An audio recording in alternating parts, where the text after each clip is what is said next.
E aí galera, tudo bom? Depois de muito tempo sem dar aula, né? Chegando na prova a gente fica meio preguiçoso, para isso pelo menos. Então vamos ver agora o importantíssimo e manjado e enche a porra do saco, Lei de Coulomb. Cara, embora pareça que não tem muita coisa para falar, tem sim uma quantidade de informações realmente interessantes e úteis para a prova do ITA em relação à Lei de Coulomb.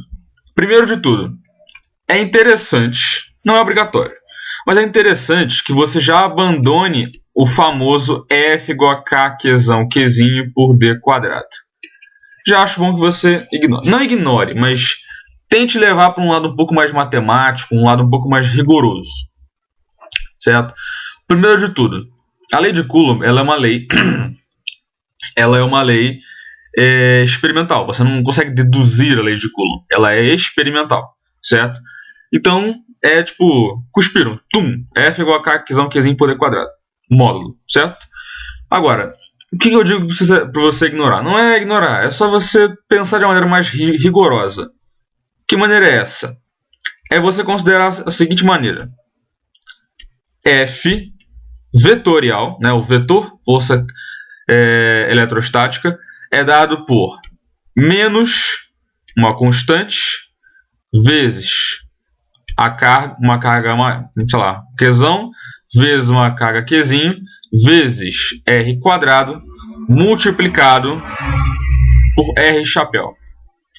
O que essa equação quer dizer? Por que tem menos? Esse R aí que surge do nada? Quer dizer que agora a força varia com o inverso da distância? Não, cara, nada disso. É o seguinte, se você viu nossa aulinha de vetores, nosso curso de vetores, que por sinal, humildade à parte, tá muito bom. Realmente achei que fiz um bom trabalho com aquilo. Dá uma olhadinha, vale a pena, é muito útil, tá? Por que disso? Muitas distribuições do ITA e do IME e de Olimpíadas vão necessitar que você faça sobreposição de forças, que é algo que a gente vai falar daqui a pouquinho, para você manipular, para você trabalhar com outros esquemas de cargas eletrostáticas, sistemas de cargas espalhadas no espaço ou no plano. Então é importante, é interessante que você já se acostume com essa fórmula aqui. Primeiro, por que tem esse menos aqui na frente e por que esse R chapéu aqui?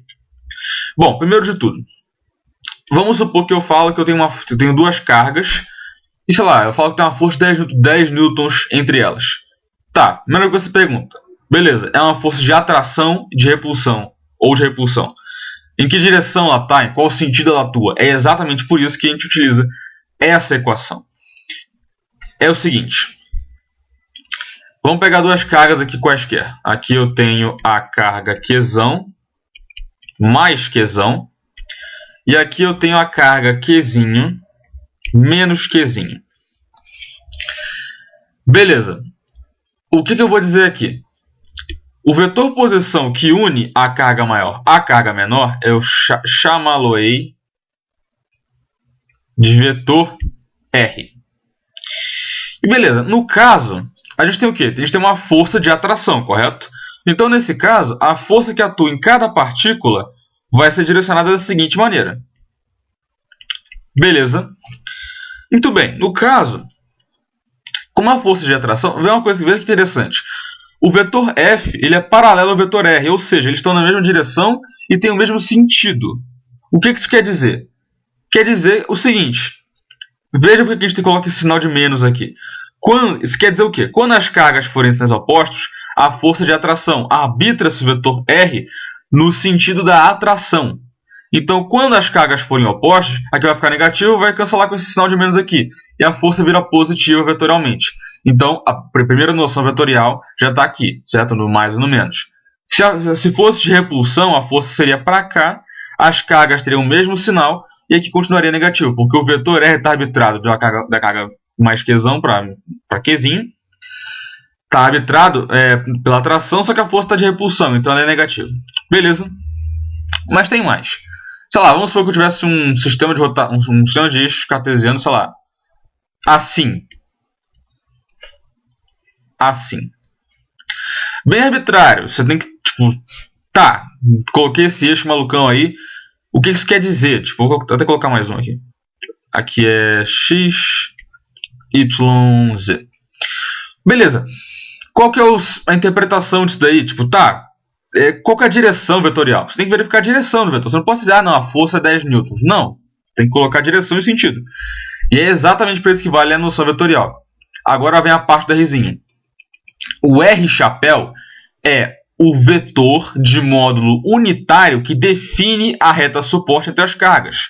Em outras palavras, o versor de R. R aqui é um módulo. Aqui é o versor do vetor e aqui é o módulo dele. Beleza? Então, por exemplo, como é que se calcula isso aqui? Vamos supor que, sei lá, velho, eu tenho... Vamos pegar um caso mais simples aqui, ó. Um caso mais tranquilo. Supondo que eu tenho um sistema de eixos cartesianos aqui, ó. Aqui é x e aqui é y. Aqui eu tenho uma carga mais q na origem. E aqui eu tenho, sei lá, uma carguinha qualquer. Aqui tá. Uma carguinha qualquer mais qzinho com x em 3 e y. Não, vai, um pouquinho, vamos ser um pouquinho mais profissional. Sei lá, aqui sei lá, 8 e aqui é 15. Certo? Então, a posição, o vetor posição, ele parte da origem e vai chegar na outra carga aqui, ó. Esse é o nosso vetor posição R. Esse vetor posição, ele é dado como? É o vetor que parte da origem e chega até o ponto onde está a carga. Então, no caso, vai ser as coordenadas de Q menos a origem. Então, vai ser 8 menos 0, 8. 15 menos 0, 15. Esse é o nosso vetor R. Só que o versor de R é o vetor dividido pelo módulo. Que, no caso, vai ser 8, 15. Pitágorazinho aqui, a gente tira que isso aqui é raiz de 17. Raiz de 17. Opa, viajei. É 17. Portanto, o versor é 8 por 17, 15 por 17. Isso aqui vai implicar na direção e no sentido do vetor. Esse coloca aqui, tem um módulo, tem as cargas, tudo, você acha a força. Ponto. Pode não parecer muito útil, mas daqui a pouco vai ser bem útil. Então guarda isso aqui mais um pouco. Não despreza a forma vetorial, ela é útil. Claro, em boa parte, na maior parte dos exercícios, ela não vai ser tão importante. Geralmente a em módulo já funciona tranquilão. Mas tem exercício, cara, que só sai... Não é que só sai bem mais rápido com a fórmula vetorial. Beleza? Muito bem, vamos então dissecar um pouco melhor essa força. Vamos agora trabalhar um pouco mais com o módulo, para, sei lá, pelo bem da clareza. Beleza, trabalhando agora com o módulo, então tirando a setinha, vamos dissecar um pouco a equação. Aquele K lá que eu falei, ele é dado por 1 sobre 4πε vezes as cargas pelo módulo da R quadrada. Tá bom. Isso daqui a gente costumeiramente chama de K, Kzão, tá? K grande. Que seria a constante dielétrica do meio. Certa constante dielétrica do meio. Esse epsilon aqui é o que dá a propriedade dielétrica dessa constante. Ele é chamado de permissividade elétrica do meio, que não é uma coisa que constante elétrica. É a permissividade elétrica do meio. E para o vácuo a gente chama de epsilon zero. E o epsilon zero é dado por 8,85 vezes 10 a menos 12. Vezes 10 a menos 12. Nem lembro qual que é a dimensão daí. É Coulomb quadrado por Newton metro quadrado. É importante saber isso. Cara, a permissividade do vácuo é bem inútil. O que é importante você saber que o ITA até dá essa informação, mas ele poderia muito bem não dar. É que a constante dielétrica do vácuo, né, a constante dielétrica do vácuo é 9 vezes 10 a nona. Acho que é Newton por metro quadrado, não me lembro, cara. Tá, deixa eu ver aqui. É Coulomb quadrado, aqui tem Coulomb quadrado embaixo. Então tá. Metro quadrado. Não sei, velho. Eu não guardo essas coisas, tá? Eu não guardo essas coisas. Tá, só bem na clareza, vai. FR quadrado por Qzão, Qzinho. Newton metro quadrado por Coulomb quadrado. Beleza. Fiz uma análise funcionalzinha aqui. Tá, então é Newton metro quadrado por Coulomb quadrado. Beleza? Tranquilo. A do vácuo, agora, a do vácuo a gente chama de K0. Agora, coisa importante. Esse epsilon aqui, ele pode ser escrito de várias maneiras. ele pode ser escrito como casinho vezes ε0. É importante saber isso. O que é esse casinho? O casinho ele é dado como εr por ε0. O que é o ε0? O ε0 é do vácuo. O εr, a gente chama de permissividade relativa, é a permissividade do meio em relação ao vácuo. Então, por exemplo, vamos supor que eu tenho, sei lá, água. A água tem uma permissividade tal que, quando você divide pela permissividade do vácuo, se eu não me engano, dá algo em torno de 81. Ou seja, é 81 vezes mais permissivo do que o vácuo. Beleza? E isso é algo importante. Olha, algo interessante que você pode verificar disso. Por que agora indo um pouquinho para a química, a gente já volta para a física, relaxa. Por que quando a gente joga NaCl, ou sei lá, qualquer sal solúvel, vou pegar um sal mais turmaíta, vai. Pego, sei lá, nitrato de amônio, que é um sal solúvel. Lembretezinho para todo mundo, tá? Quando tem nitrato, o sal sempre é solúvel. Beleza. Por que quando eu pego um sal solúvel e taco em água, ele dissocia? Simples. O íon amônio, vamos representar por isso aqui, e o íon nitrato, quando eles estão no vácuo, a força que tem entre eles é F. É uma força que é capaz de superar qualquer força externa e que deixa a molécula unida, né? Deixa os íons unidos. Agora, quando eu taco em água, o que acontece? Bom, F eu posso reescrever isso aqui tudo como K0 por εr vezes Qzinho por R quadrado. Isso aqui não altera. Só que isso aqui vai alterar. A permissividade relativa vai de ε0 para a ε da água em relação a ε0. Ou seja, aqui vai de... aqui vai para dividir por 81. Ou seja, a força cai muito. A força cai absurdamente. De forma que ela fica tão fraca que ela não é capaz de segurar mais os íons. Ou seja, a água é capaz de capturar esses íons e dissociá-los. Por isso, dissocia. Beleza? Olha como a física explica tudo. Mas beleza, voltando para a física. Cara, não sei, visualmente falando, a sala não tá muito bonita não. Mas, foda-se, vai assim mesmo. Beleza. O que mais tem que passar para vocês? Tá, superposição. Não tem nada muito uau. Beleza. Agora vamos supor que eu não tenho só duas cargas. Vamos supor que eu tenho um sistema, sei lá, de 5 cargas. Uma carga positiva aqui, uma negativa aqui, uma positiva, outra negativa. Deixa eu deixar mais coloridinho isso aqui. Uma positiva, outra positiva aqui, mais uma positiva. E aí eu tenho uma negativa aqui, outra negativa aqui, etc. E eu quero saber qual que é a força resultante coulombiana dessa carga. Ou seja, qual que é a direção inicial para onde ela vai, por exemplo. Cara, daí vem a carteação, o teorema da superposição. Teorema, ou princípio, depende de onde você vai usar, da superposição. O que isso quer dizer? Cara, trivialíssimo. Você vai operar como se estivesse com duas cargas. Você vai somando os vetores. Vetores, não é só uma módula, tá? Cuidado. São vetores. Por exemplo, eu tenho esse vetor. Essas cargas aqui, ó. Essa aqui é a carga 1, a 2, a 3, a 4 e a 5. Quero saber vai na 5, vai na 5. Tá, eu tenho uma força F15 que atua para cá. É atração. Então tem esse vetor. Esse é o vetor F15. Beleza, entre a carga 5 e 2 existe uma força pequena de atração que é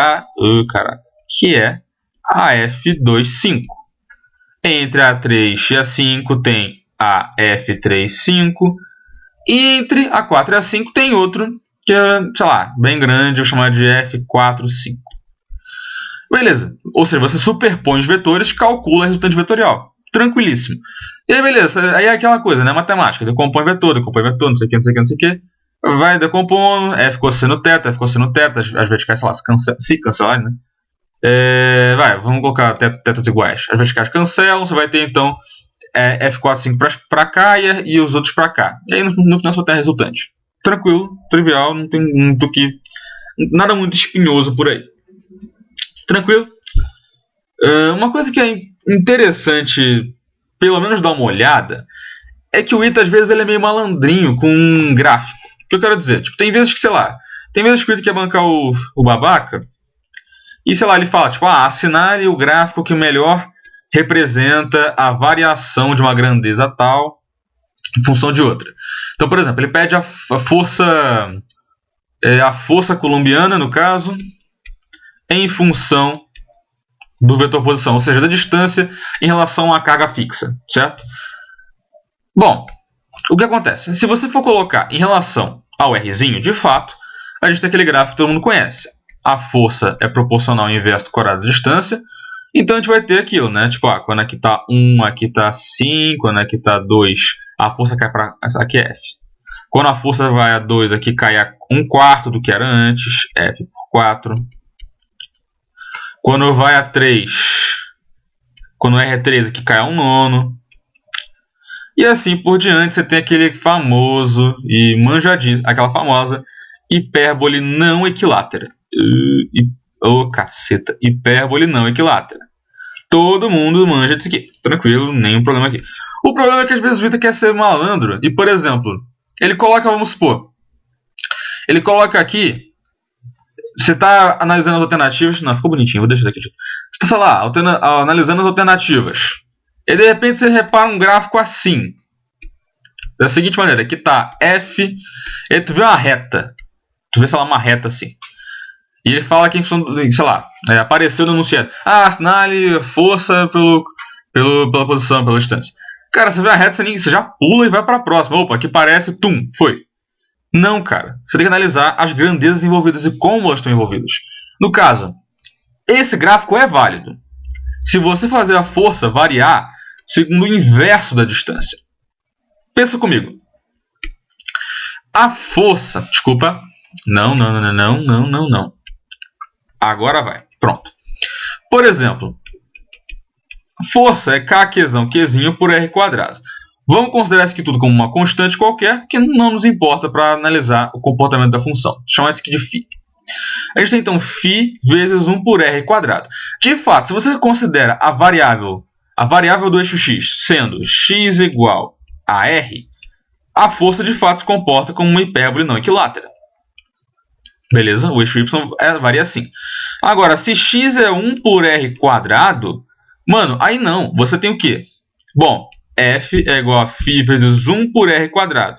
Opa, isso é o x. Logo, f é φx. Conclusão, o gráfico é uma reta. E, por exemplo, se ele colocasse aqui, ó, colocasse r quadrado. Tá? Não, sei lá, vai. R ao cubo. Tá errado. O gráfico está errado. Mas é uma hipérbole não equilátera. Tudo bem, mas o gráfico de hipérbole não equilátera só vale para quando a força varia com o raio, não com o inverso do raio, com o cubo do raio e assim por diante. Não vale. Beleza? Bota por 1 por R, vai ficar mais tranquilo. Se fosse 1 por R, por exemplo, seria uma parábola. Seria uma parábola. Beleza? Então, assim, cuidado. O Ita é malandro nessas coisas de vez em quando. Cara, porque eu tenho isso, é uma aula meio chata que não tem muito o que falar. Não tem muito o que falar, eu falei por 18 minutos e meio. Tranquilo, falou, abraço. Próxima aulinha vai ser mais interessante, eu prometo. E é isso, galera. Falou, abraço, é nóis, tchau.